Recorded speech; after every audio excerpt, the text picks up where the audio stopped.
Good morning, everybody. We will wait a couple of more minutes and then we will start the webinar.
All right.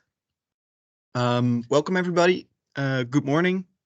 Nice to see that you're all attending our webinar about the UK PSTI. My name is Bart Scholte and I will be hosting today's webinar together with my colleague Kevin Veldman. In a couple of minutes, Kevin will do a presentation about the UK PSTI and highlight its most important aspects. And his presentation will take approximately 20 to 25 minutes. And after the presentation, there will be plenty of time for you to ask questions. Please note that this webinar is being recorded. And if you have any questions popping up during the presentation, feel free to ask them directly in the chat. And after the presentation, we will get back to them and discuss them in this webinar. And of course, after this presentation, there will be plenty of time for you to ask your questions. Yeah, please, during the presentation, keep your mic muted so we can highlight the most important aspects first. And then after the presentation, if you have a question, please raise your hand and we will get to you.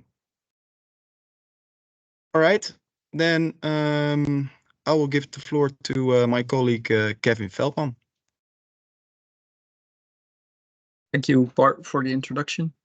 My name is Kevin Veldman. I am Product Manager Cybersecurity here at Kiwa, specifically for our IoT department. I have also been a tester for EU type approval of IoT products and still do. We also, with the team, give product cybersecurity compliance training for mostly focused on RED, but also now on the PSTI regulation that we will be talking about today. And I am also a member of working groups for new standards, including the RED harmonized standard, which is currently in its finalizing stages. First off, a little quick introduction about Kiwa. Who are we? We are a globally active testing, inspection and certification company. We also provide training for how to make sure that your products are fully compliant with the regulations that apply in countries globally.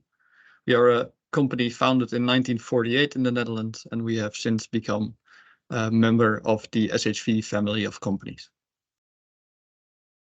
Our goal is to create trust in your product, services, processes, organizations, in your employees and customers, and in your management systems. Today, of course, we will be focused on the products that you deliver to the United Kingdom market.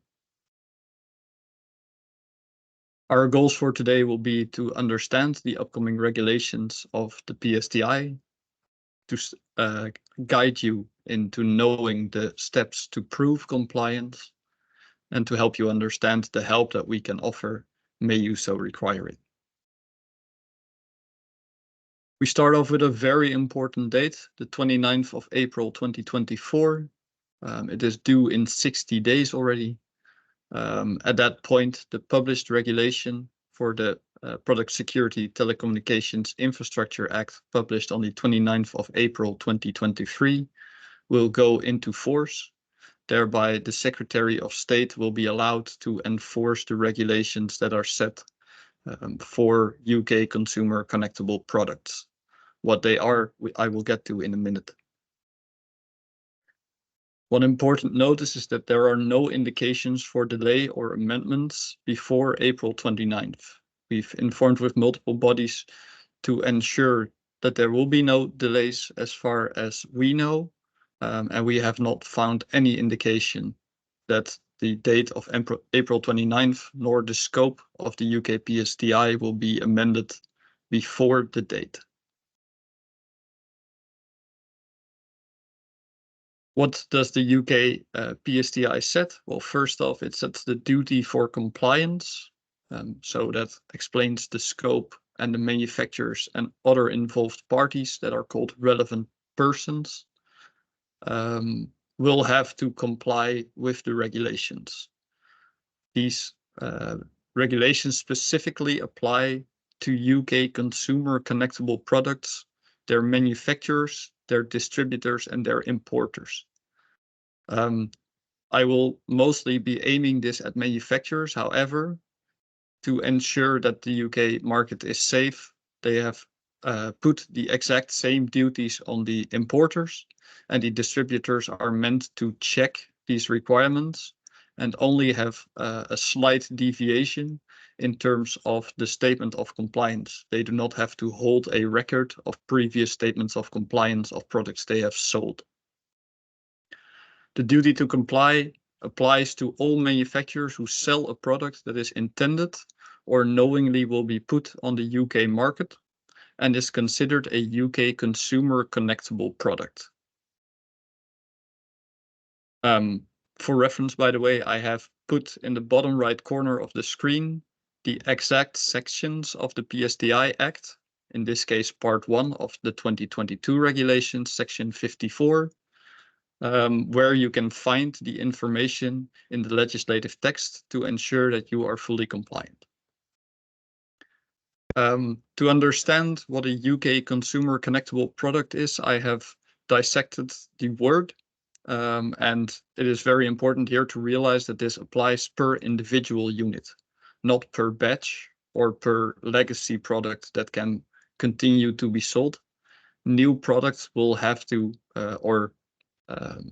reissues of the same product will also have to comply with these regulations. So per individual unit that is manufactured, for the first part, the UK, it is important that the product is or has been made available to consumers in the United Kingdom. Secondly, and this is an addition to this, it is the first time that a manufacturer, importer, or distributor makes it available to the consumer. This means that a resale of the same product is not does not fall under the UK PSTI. So second-hand products are completely void of these regulations. Second part of the word is connectable products. And there we look at, does the product connect either to the internet, considered an internet connectable product, or a network connectable product, which is a little bit more complicated. If the product itself connects to the internet, it is within scope on the virtue of it being an internet connectable product.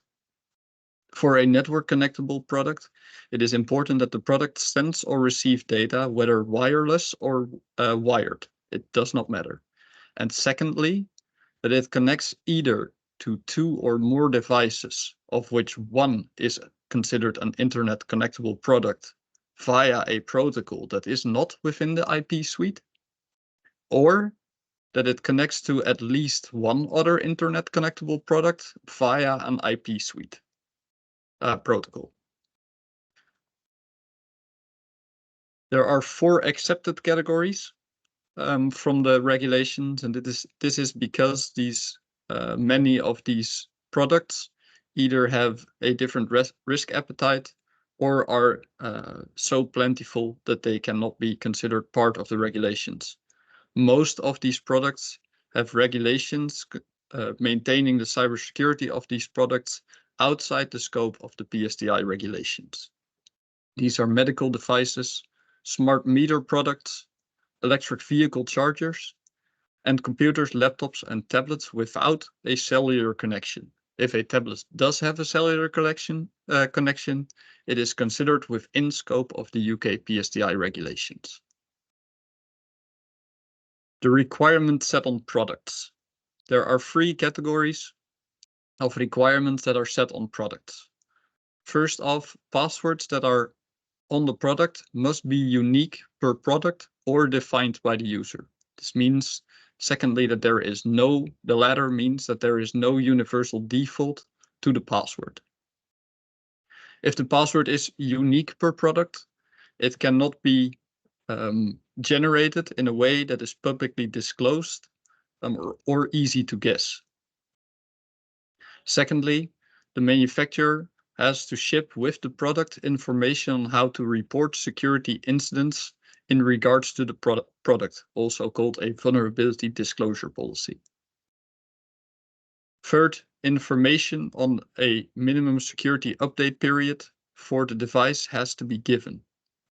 This support period does not mean how long you will be pushing out updates, and you can definitely go beyond the update period. And in exceptions, you can go less than the update period. However, you might be required to give a reason why you have done so. These requirements can be tested using the ETSI EN 303645 testing standard for IoT products. The requirements are set out in Act 2 of the second part of the PSTI Act. I see that I have forgotten to put the reference to it at the bottom here, but Schedule 2 specifically mentions which requirements have to be fulfilled, and they can be tested by a testing laboratory or by the manufacturer themselves if they have the knowledge to do so. The ETSI EN 303645 is an open standard available for free, and the testing standard, ETSI TS 103701, is also freely available, but might require some interpretations not available to many manufacturers. For the vulnerability disclosure policy, an alternative standard has been offered in the ISO IEC 29147, and the requirements for that are fundamentally the same. They both fully fulfill the requirements set out in Schedule 1. Duties for manufacturers. To ensure that all products put on the market are compliant with the regulations, a statement of compliance has to be given by the manufacturer of the product. This statement of compliance lists specifically all parts mentioned in Schedule 4 of the PSTI Act, which are mostly standard parts of a declaration of conformity, which would be done for many other parts of regulation. However, they have one exception to this, where the support period of the product has to be mentioned within the statement itself. This statement can be put forth by the manufacturer themselves and also lists whether the manufacturer thinks the product is compliant with either Schedule 1, the requirements themselves, or Schedule 2, the testing standard for the PSTI Act. Secondly, whenever a product has a potential failure and the manufacturer is aware of that, they have a duty to investigate the potential failures of their product and to act upon them. That is the second and the third part mentioned on this slide. Thirdly, they have a duty to maintain the records of failures within their product. So if they have patched failures, they need to have recorded they need to keep a detailed record of what the failure was and how they fixed it. If a manufacturer is deemed non-compliant or a product that is within the UK market is deemed non-compliant, there can be several repercussions. The first, of course, being a compliance stop or recall notice. Compliance notice is a notice where you can continue to sell your product. However, you need to fix the non-compliance. A stop notice is to stop selling the product. However, products that are on the market can stay there. And then you can resume after you have fixed the non-compliance. A recall notice where the product is taken off the market and the manufacturer has to retake in the product. There can be forfeiture of the products where the products are claimed by the Secretary of State or a delegated party for that. There can be public disclosure of the vulnerability to ensure the market is aware of the non-conformity, and the Secretary of State can do so without permission of the manufacturer. And the biggest is a fine up to 10 million Great British pounds or 4% of the company's yearly worldwide revenue. The higher number of these two is the maximum fine set for the fine. Therefore, fines are always set to a minimum of 10 million Great British pounds, a minimum maximum, so to say. The enforcement of this is completely up to the Secretary of State. However, he is free to delegate the role of market surveillance and payment handling for the Act. This means it is not 100% defined who will be the enforcing party of these regulations. To ensure that you can comply, we as Kiwa have made available our testing scheme for ETSI EN 303645 testing, which is accredited when tested in full. And we can help using these tests for a forward look on EU and global regulations. ETSI EN 303645 is also one of the standards that is used across the world to ensure products comply with legislation in various different countries. Therefore, we want to help you sign your statements with trust if you are not comfortable doing these tests yourself. We have an experienced laboratory who has already done PSDI testing, and we have a complete testing report with easy to understand required documentation to be filled in by the customers. When there are templated solutions, for example, for the vulnerability disclosure policy and the support period, they can be tested together to ensure that the template itself is compliant and therefore all products listed underneath it are compliant. We charge for this about 2,750 for single products, and multiple products are discounted because we can test them quicker. We only require a simple single sample, and testing can be scheduled very quickly. One separate notice is for radio equipment products that are also sold within the EU. If your product must comply with Radio Equipment Directive Articles D, E, and or F, starting to be enforced on the 1st of August, if I'm correct, 2025, then ETSI EN 303645 may be part of the testing standards for your EU type examination. Therefore, either combining or getting a head start on the Radio Equipment Directive might also prove compliance to the PSDI Act if your product is tested under ETSI EN 303645. This is as far as the presentation goes. Of course, we will now open up the floor to questions, and I will ask my colleague Bart to put forth the questions that are already asked in chat. Perfect. Thanks a lot, Kevin. So we already got a couple of questions coming in. The first question was of Wolfgang Koesters. Are you still in the chat and able to ask your question to Kevin?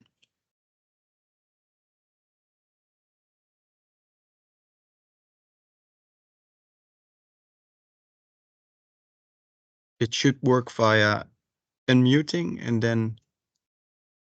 I have allowed Wolfgang to now I got permission it. to speak. If he has his microphone unmuted now, he should be able to speak.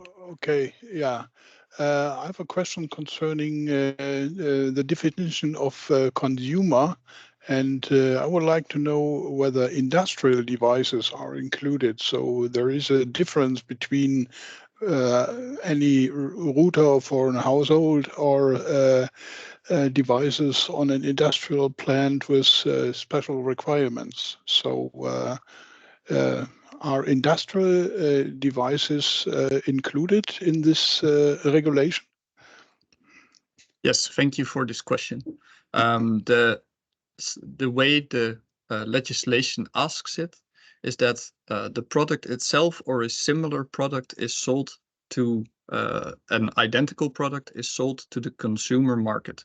Consumer being individual parties that are free to access the market to the product. So if it is only sold to businesses and no identical product is sold to consumers, then industrial products are out of scope of the PSDI. Okay, thank you. All right. We have a next question from Mr. Stef Boerichter. Are you still in the webinar? I have just allowed him to speak Yes, I using the am. microphone. Yeah, I would like to know what the definition is of an IP suite and non-IP suite. You mentioned in the start that devices which are connected to two devices where one of them is non-IP suite or one device which is an IP suite, then it connects, or then it's applicable to the PSTI regulation. Yes, the TCP/IP 4-layer module consists of application, transport, internet, and network protocols. And I think under that, falls all protocols, HTTP, FTP, Telnet, DNS services, SMTP. So most that we would consider Ethernet. And I think Bluetooth also uses the IP suite as well.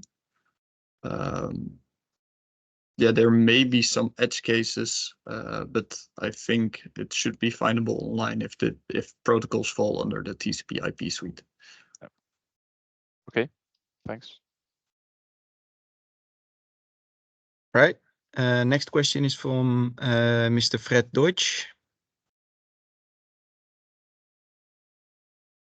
Yes, alarm microphone is on. Yeah, I was just curious what kind of consumer, if it's like a household gas or electric non-smart meter that needed to comply to this, and then also would existing products need to also comply, or is it just newly entered market devices after April 2024?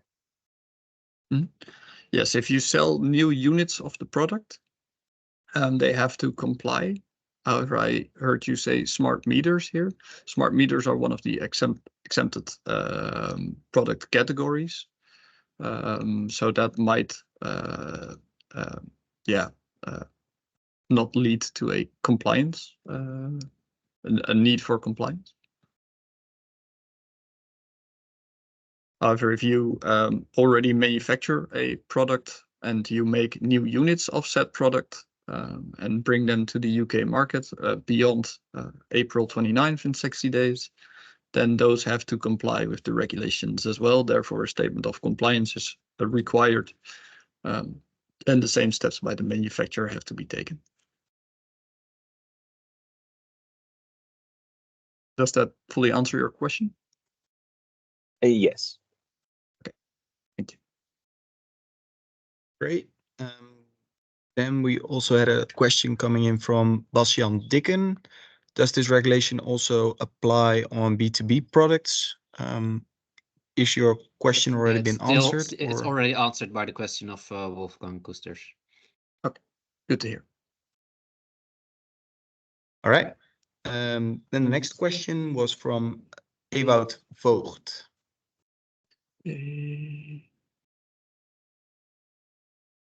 Yes, permission to speak is granted.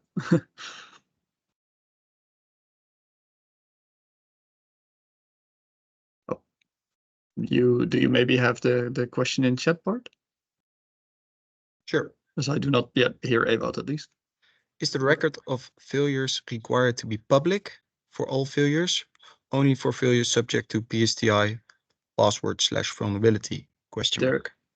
There is no mention of the requirement being listed either as public or private, to my knowledge. So I do not think it has to be public. However, the manufacturer is supposed to keep a record. May the Secretary of State require it?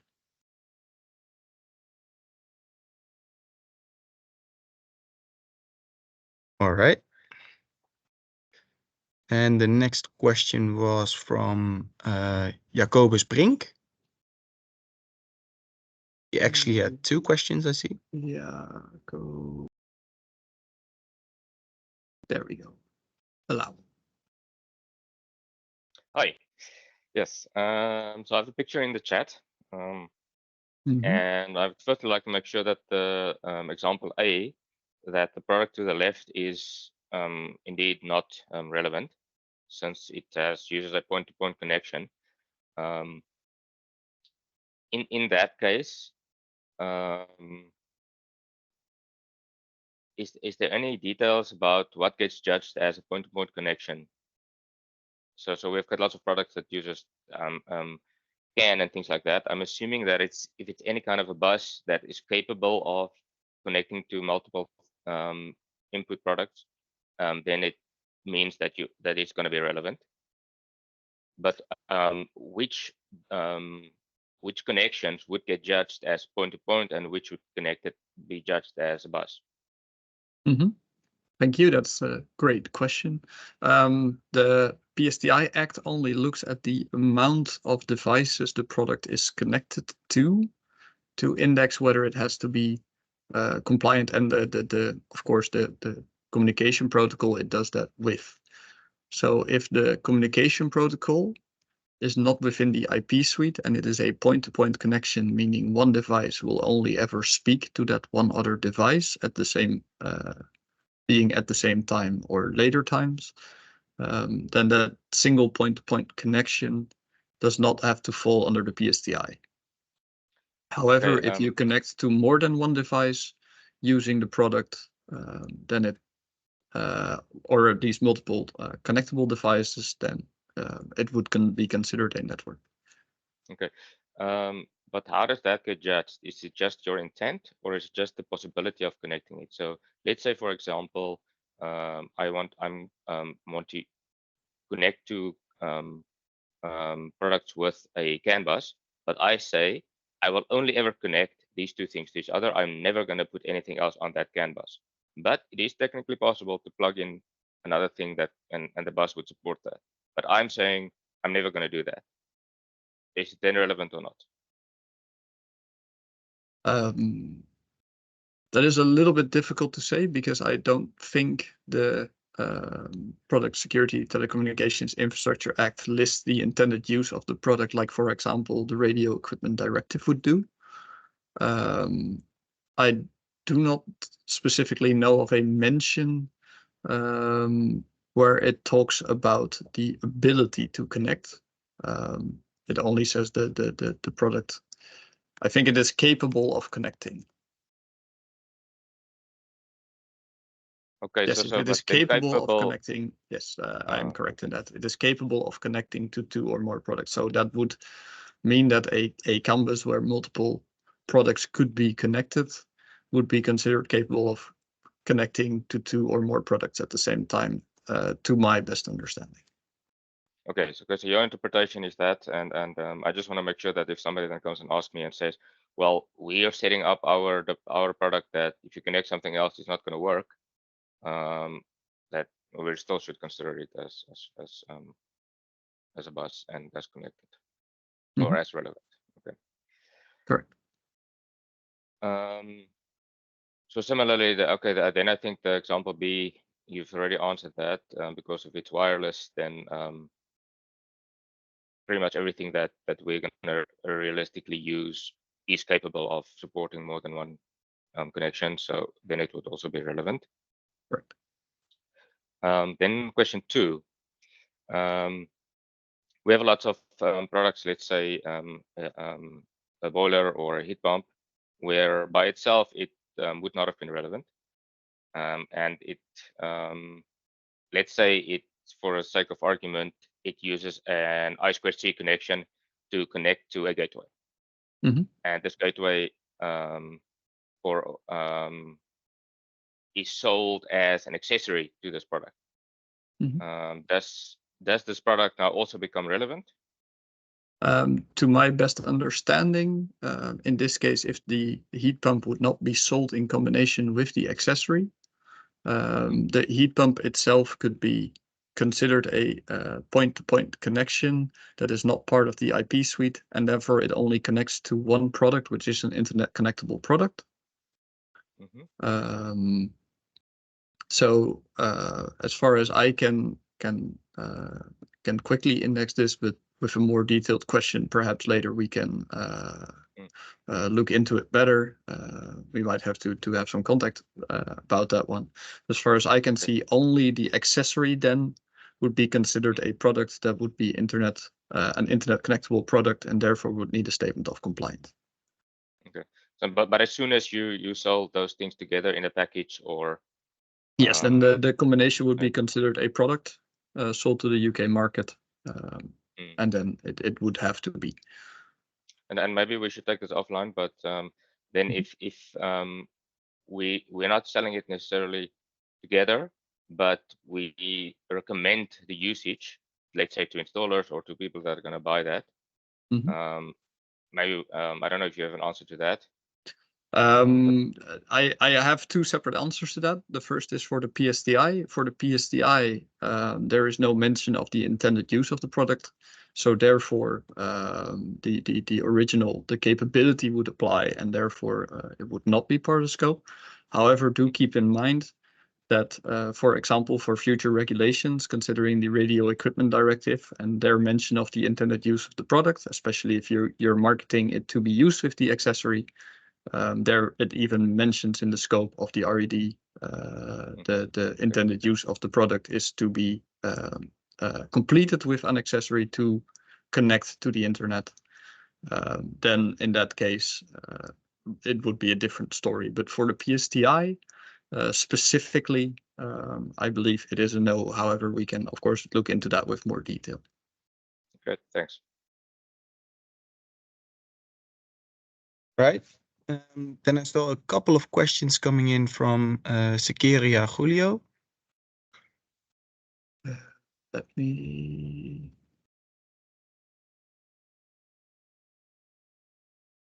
Microphone should be allowed now. Hi. Actually, it's Julius, sorry. So the first question would be if it's required, so if the manufacturer is required to provide the statement of compliance printed and delivered together with the product, or if we can simply publish the statement of compliance in the website, if that would be okay. As far as the PSTI listed, it is considered the product has to be sold accompanied by the statement of compliance. Therefore, I think merely, but I do not have a 100% clear indication on this.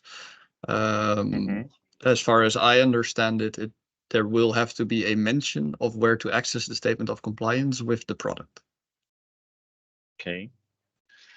Should I ask the other question? Should I continue, or yeah, go ahead. Okay. So the next question would be, so based on the description that we get from the network connectable product, I think Jacobo covered a little bit of that. So we believe that some appliances like air conditioning units, boilers, and heat pumps would be in scope, because this product, so a heat pump, for instance, it has an indoor unit and outdoor unit. The indoor unit is connected directly to a gateway, and the indoor unit it's communicating via a communication protocol with the gateway and with the outdoor unit. And based on that, we believe that this would put heat pump into scope. Something similar might happen to boilers as well. Boilers connected directly to a smart thermostat, but also the boiler is connected to a wiring center or to a hybrid module or something else. Everything communicating via a communication protocol that does not form part of the Internet Protocol suite. Does that mean that these appliances are in scope as a network connectable product or not? So if it communicates to, and that is as far as I've heard you, it is capable of connecting directly to 2 or more products at the same time by means of a communication protocol that does not form the IP suite. I think that condition is met. And secondly, it is capable of connecting directly to an internet connectable product by means of such a protocol, whether or not that is at the same time. It would be considered in scope, and I think, yeah, I think you've perfectly explained why it should be. Okay, and the other point will be it's part of this question as well, but what does that connecting directly, when they say directly to internet connectable product means? Because I will use the example of the heat pump again. So the heat pump, so you have an indoor unit connecting directly. So I mean, it might be wired or wireless to a gateway, okay? But it's also connected to an outdoor unit. Will the indoor unit be in scope, or both indoor units and outdoor units would be in scope? The outdoor unit's not connecting directly to the internet connectable product, so the gateway, but it's in the same, using a similar communication protocol in a system. Would this outdoor unit also be in scope or not? So, to my best understanding, if you have one product connecting directly to only to a gateway using a communication protocol that does not form part of the IP suite, and that gateway would connect to others, then that product would not be considered in scope, because that individual product does not connect directly to 2 or more products. It only connects to one, and that connection is not made using the IP suite. Therefore, it would not be considered in scope. Okay, understood. I might have more questions, but the next one would be if PSTI is applicable to spare parts. As far as I can see, if they are not sold to the consumer market as a separate product, then no. If the spare part itself would be considered a network connectable product, then as far as we can see, yes, because there is no specific mention of spare part. So then it would just be considered a product. Understood. Thank you. The other point here would be so the defined support period, and based on the legislation, the defined support period is applicable when it's required when the hardware or software is capable of receiving secure updates. Does that mean that if a product is not capable of receiving secure updates, this wouldn't be applicable or not? So you just need to provide the end date if the product is capable of receiving security. Yes, as far as the testing under Schedule 2 goes, I can't specifically, I wouldn't exactly know how the PSTI sees it. We might have to get back to you on that one. But as far as the testing scope, it is tested under 5330, which is accepted from 303.645 testing if the product is not capable of receiving a firmware update. And I believe Schedule 1 should list something about that as well, but I am not entirely sure. I haven't checked that specific case. Okay, and just to finalize on that question, so about the receiving secure updates, when they say receiving security updates, is receiving via the internet, via this gateway or this internet connectable product, or it's also considered if I don't know, an engineer or someone goes there physically to the appliance and update the appliance. This would also be in scope or not? As far as I know, there is no distinction between the two. Okay. Okay, thank you. All right, great. We have a lot of questions in the chat, Kevin, so let's try to move on. Jacob. I will see. Do we have one Jacob? We have one Jacob. Good morning. Hi. Hello. Got two questions. I'll ask the second first because it's more on topic. Compliance with a PSTI, does that have to be proven by an external testing institute, or is self-certification an option? Yes, self-certification is an option. There are two ways of stating the compliance, and then there is multiple ways to form the basis of that statement. So the first is to list the product under Schedule 1 in your statement of compliance, where you say we believe we are compliant with the requirements set in PSTI Schedule 1. Secondly, you can list that you have tested it under Schedule 2 and therefore believe you are compliant with the requirements set. That can both be tested through a first-party in-house testing or a third-party independent testing, and it does not have to be an accredited body if so desired. However, it can really provide value in the absolute certainty that the testing cases are performed to the highest level. Sure. My other question, you have referred to in an early slide that you're a member of a working groups for red harmonized standards, or for a red harmonized standard, as I read the slide. I was under the impression that the red initiative is only asking for some harmonized EU standards and not for one that is upcoming, and that is a specific one referring to the red. Is that correct? So it is one of the substandards. It's GTC 13 working group 8 is working on the harmonized standards for radio equipment articles D, E, and F, which are the cybersecurity regulations published under the Delegated Act.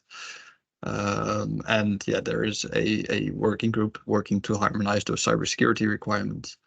And we are one of the parts of that. It's spearheaded by Bangkok's. Okay, how does that relate to the ETSI 303-645 or the IEC 62443? Yes, currently the IEC 62443 for industrial products and the ETSI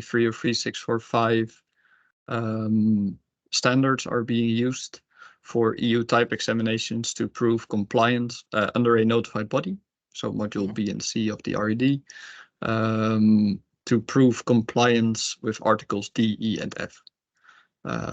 Therefore, those standards are within our testing scope currently, however, not part of the PSTI. So.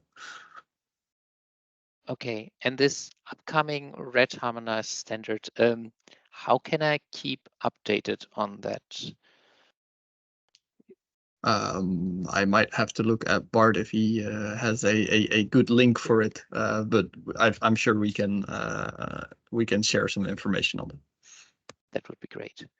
Okay, yeah, thank you very much. As soon as more information comes to that, then via a newsletter we will inform, or via our socials, of course. Thank you. All right, let's hop on to the next question. Erik van Velden.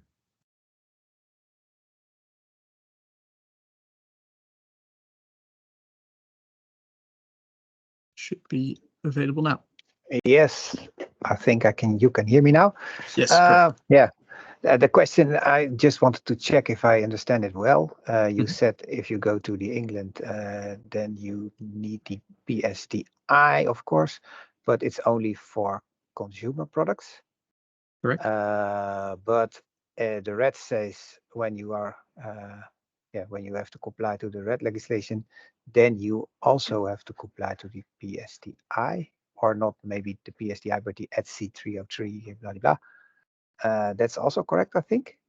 Yeah, the two have no direct link. However, the ETSI 303645 testing standard, or at least the ETSI 303645 provisions, are currently being used both for the PSTI, which specifically mentions them, and EU type examinations currently under a notified body for the Radio Equipment Directive. Yeah, okay. So if you want to sell some articles into England, let's say from May or something after April, then you don't have to comply to the PTSI or to the ETSI until the red legislation has also get the 303 involved, and that's, I think it's 20. No, you have to August 2025, I think. No, the PSTI requires the compliance with the requirements set under Schedule 1. And as part of being able to prove that, they have listed the ETSI 3645 provisions under Schedule 2, which can be used to prove that.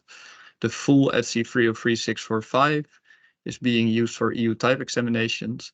That is not fully required for the PSTI. However, you even if you would comply right now to articles D, E, F using the ETSI 303645 standard, so having tested the standard in full to your product, you would still have to comply with the PSTI by the statement of compliance and the knowingly having fulfilled the requirements of the PSTI. You can do it together. You can do it together if you do the RED articles D, E, and F testing under a notified body, and ETSI 303645 would be the best applicable standard. If you would be certified for that, then the PSTI would be no more than a statement of compliance by the manufacturer that they have fulfilled the requirements, because they would have previously fulfilled the same requirements for the testing under RED. Okay, thanks. The next question is from Hans van der Waarde. Let's go ahead. Hi. We sell automotive trackers like black boxes and positioning devices for after theft. Those communicate over private APN, so there's no public IP address involved. But they use TCP/IP for connection. So are they into scope as a consumer connectable product where the consumer has really no influence on how it connects? Unfortunately, there is no mention within the PSTI to non-public instances of the internet, which this would be using a private AP. So unfortunately, as far as we can see, if they are being sold to consumers, then that would be considered in scope. Okay. So in case, for example, something in a car communicating over canvas, that would be communicating, passing some information through a gateway that has a SIM card, then the communication to the gateway might also be in scope and require cryptography for communication, for example?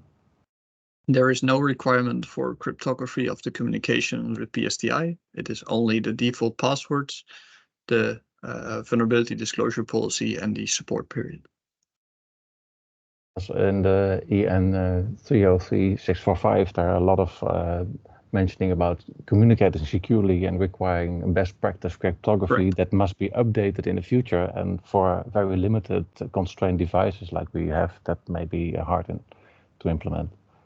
Correct. The PSTI only requires a very small subset of the requirements of the EN 303645.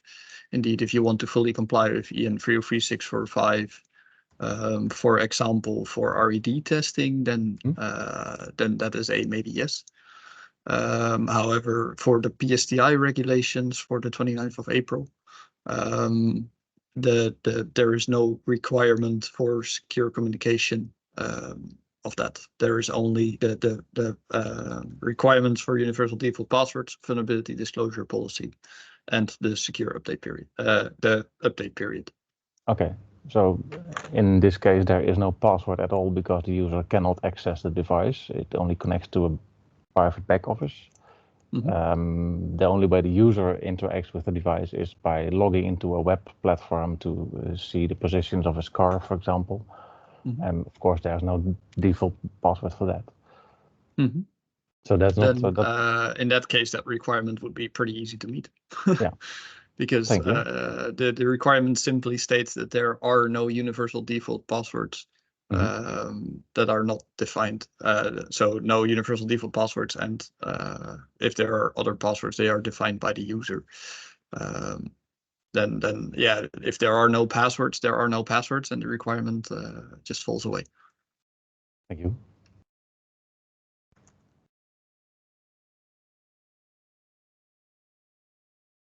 Okay. Before I continue to the next question, we have scheduled this webinar until 11. If your question is not answered yet in this webinar, then we will come back to you on this one via email. And at 11, we will close the webinar. All right, let's do a couple of more questions. I hope I'm pronouncing it right, but Yuli EDF has a question, a couple actually. Oh, now I have to look up the chat mention, otherwise I'm not going to find this name, I feel. Yes, it starts with a Y, that's why. Allow, there you go. Okay, hi. We can hear you. Okay, we have two questions. The first question is related to the password. Because if we have a connectable product under the scope, but with this product has no password. Question is in which way we have to be compliant to the first requirement of the PSTI? Not at all. If there are no passwords, there is no requirement for there to be any password. So PSTI doesn't require for the moment any authentication mechanism. No. So if we have no password, this first requirement is satisfied automatically. Correct. Okay. Second question is about typical installation of our product. We described two different examples. The first one is a video entry panel installed outside of a residential building. This panel is installed by a technician, so a professionist, but then this panel is used by a consumer. Question is, this product is under the legislation or not, if this product is a connectable product? As far as I understand it, but I might be wrong on that, since the product, even with installation, however, the product is sold to a consumer, it would be considered a consumer product by that standard. Okay, because it's not sold directly to the end consumer, but to a B2B, and then after this B2B, a consumer can use this, but only to enter in the building and not to configure or make other interaction with the product. So, in your opinion, is under the legislation? I think I'll just quickly jump to this slide real quick. I believe it's very important to look at PSTI Act 2022 Part 1 Section 8. This slide as well will be shared. There is a definition on the manufacturer knowingly selling it as a product that will be installed as a consumer connectable product. If it is being sold as such, then yes. If there is no situation where it is not installed within a consumer setting, then that would be a no. But as far as I understand it, in this situation, there might very well be.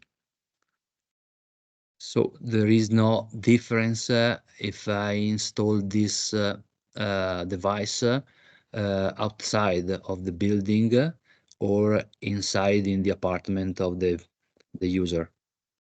No, as far as the PSTI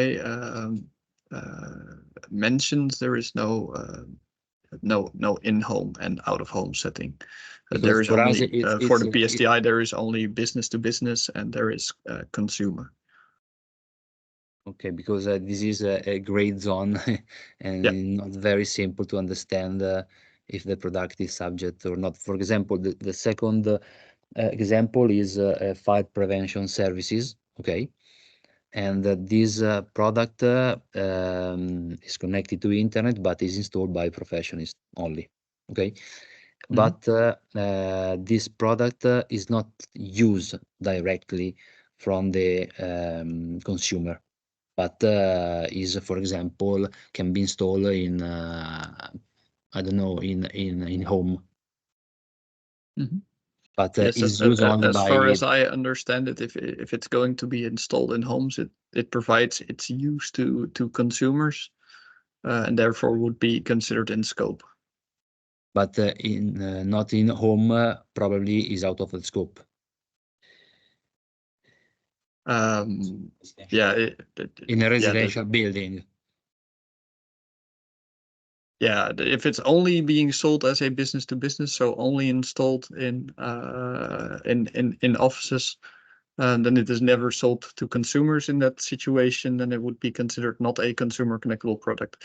If it is also knowingly by the manufacturer, known by the manufacturer, being sold to residential housing, then in that case, it would be considered a consumer connectable product, to the best of my understanding.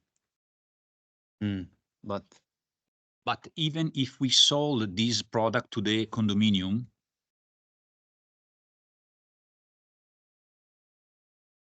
because a gray area that we saw is that it's clear if we install inside the private house of the person, the people, and because the installer make a contract directly with an end user consumer. Yeah.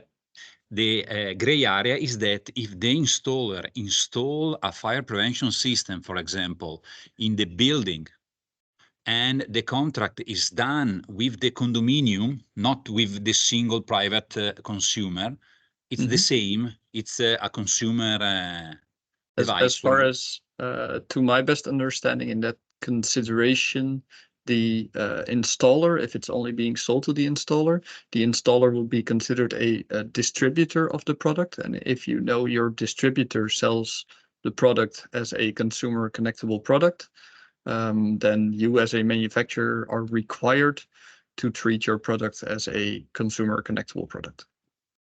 So that's clear that in this case, everything is not purely business, it's consumer.